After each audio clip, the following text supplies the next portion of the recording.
But I did leave. That's the crux of this matter. And the reason why I left is because, again, I got a sense of how the sausage is made inside of the corporate world.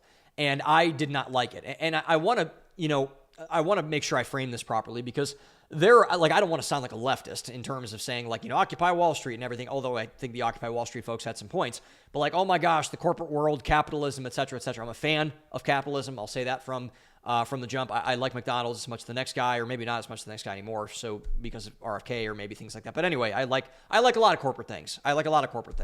But a lot of people bash and complain about corporate America. And I think this is largely for a good reason.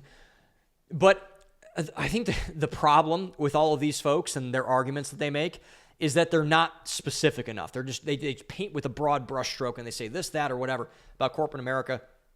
They don't get into the weeds and discuss what the actual problems are. And I think that there is a much more pointed argument about the corporate world that we're not having. And I think what's interesting is that you can't really see the forest through the trees when you're in the belly of the beast. Because, obviously I said earlier, I'm a year removed from being in that structure. And I think as I've been away and as I've kind of still interacted with people in my old company or people who are in different types of jobs or things like that, I think from a distance, I can see a lot better and I can see a lot clearer what is actually going on the inside as I've left it over the past year, because I just didn't see it because I was so in it, close to it, whatever you want to call it. And this is where I think Vivek Ramaswamy made a really great point about this in his first book called Woke Inc. It came out 4 years ago now, which is it's a great book, and I think Vivek is a really smart guy and one of my favorite people in politics right now. I wish I lived in Ohio strictly because I wanted him to be my governor. I think he'd be great, and he's going to do great. But Ramaswamy makes this point about the managerial class, quote unquote. And he says that is the problem. And he later translated this as he ran for president and created Doge, about the deep state and about the bloat inside of the federal government. But he was talking about this in a private sector version of this. So this is his argument he makes about the managerial class. That basically there is a bloat of middle employment and middle management inside of a company. Like when Elon Musk went into Twitter and cut 80% of the staff and the app actually worked better in some ways. People are like, oh my gosh, why is that? And he's like, they didn't need to be there. They didn't have real jobs. I would make that argument at my old company all the time. I would literally ask people like, does this person have a fake job? Like, why are they even employed here? What do they do? And no one could tell me most of the time. They just have a job to have a job, which is, no company should have 140,000 people working for it. I'll just put it that way. Like, that's insane to me. Even a global company, 140,000 people, there's no way. There's absolutely no way. And I think Jordan Peterson, I don't know if he did this study. He was talking about this, I believe, with Michael Schellenberger at one point. But I think he said like 60% of managers are a net negative to their company. Like, they don't do anything. They actually bring the productivity of the company down. So if every company that is operating at this scale, they slash 60% of their management positions, they would become better and more efficient. And I think that that's true. I've seen that happen multiple times. And I think this is why small businesses are so effective and why their margins are better and why they can live better lives than most people. And, that's the reality of running a small business in large part. But so I was wondering, like, why is this? And Vivek, I don't think goes into this argument, and that's his prerogative, whatever. But like, I was wondering why this was. And I realized this when I had a call with my dad. I'll talk about that in a second. But the reason why these people are actually there is because of one reason. And it's nothing to do with their performance, nothing to do with how well they do their job, nothing to do with any of that stuff. They're only there because of loyalty. People like to say in the corporate world that, oh, we reward hard work here. We reward merit here. No, you don't. No, you don't. You reward loyalty, kneeling before the crown.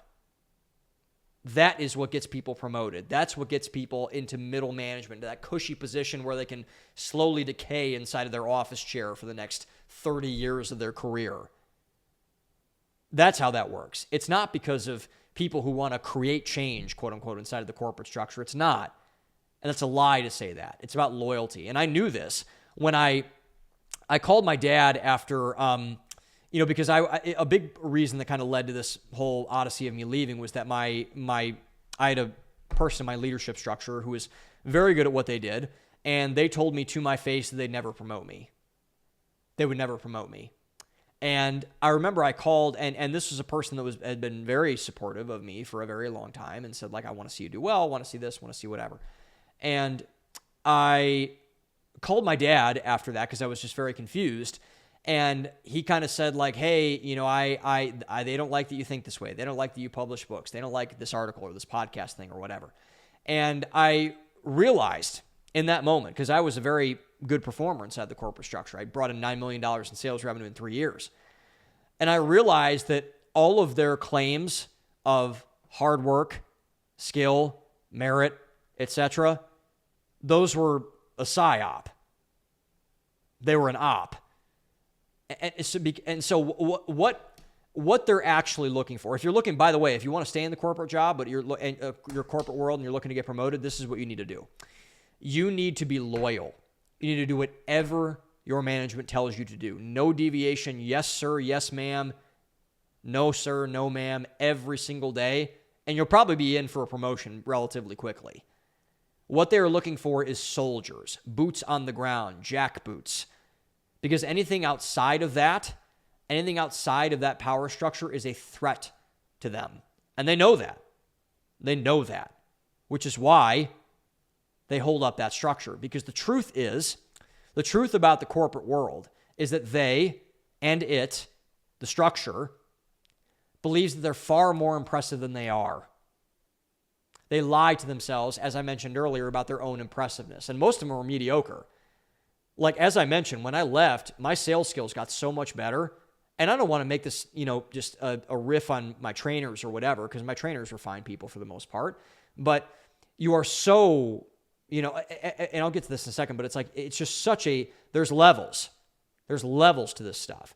And so what people that are kind of holding up a corporate structure believe is they have elevated themselves to a certain level of power, prestige within the structure that is almost completely undeserved for almost all of them because of that loyalty perspective. They have been so loyal that they've been rewarded and elevated for that, and especially the ones who are already at the top of the mountain because they have allowed that structure to persist. They have not differentiated from that playbook one iota, like at all. And so for all corporate employees who leave, I've seen this with multiple people, and I've went to in the creator economy route. People have went to startups, people have went to other jobs, people have went to, et cetera, a bunch of other things. So for all corporate employees who leave this structure, especially those who are around my age, so around, again, Gen Z, millennial, maybe not so much millennial anymore, younger millennial, but Gen Z specifically, who leave that structure, especially, again, those who are around my age, you realize how coddled you've been, how unskilled you actually are. I was not good at sales. And I closed $9 million in sales revenue. What does that tell you? I was not good. I was protected. Because there is an old saying that I've been really honing in on and studying and focusing on recently, is that the goal of any system is to protect itself. The goal of the human body is to protect the human body. The goal of a corporate structure is to protect the corporate structure. The goal of the government is to protect the government. The role of a church is to protect that church. No outside agents, no pathogens, no anything gets inside. The corporate world is no different than that. The goal of any system is to protect the system, to protect itself. So one of the biggest closeted reasons as to why more people don't leave is because they know they can't handle it. They know exactly how weak and how unskilled they are across a varying number of domains that you need to be successful and to be valuable outside of the structure. They know that they cannot exist outside of the structure. They need the structure to protect themselves. They need that structure to give them a false sense of security, to give them validation, to give them comeuppance as to how good they are, to tell them how good they are, to affirm them. But they shouldn't be, and I shouldn't have been, because I wasn't that good at what I did, and I didn't know how bad I was until I left. And a lot of people know that they're not good. A lot of people don't know that they're not, or know that they're bad, particularly the people in the managerial class, the middle managers, the SVPs, the GVPs. Like, by the way, why do we have 4 VPs, by the way, and some more structures? Stupid. But the senior managers, that's another one of my favorite titles. These people they kind of suck, honestly. Like, they're not good. And that's why they don't leave. If they were so good, why wouldn't they leave? That's why. That's why. They know how bad they are. They know how unskilled they are. And they know if they leave, they'll get clapped. And that's okay. I just want an honest conversation about it is all.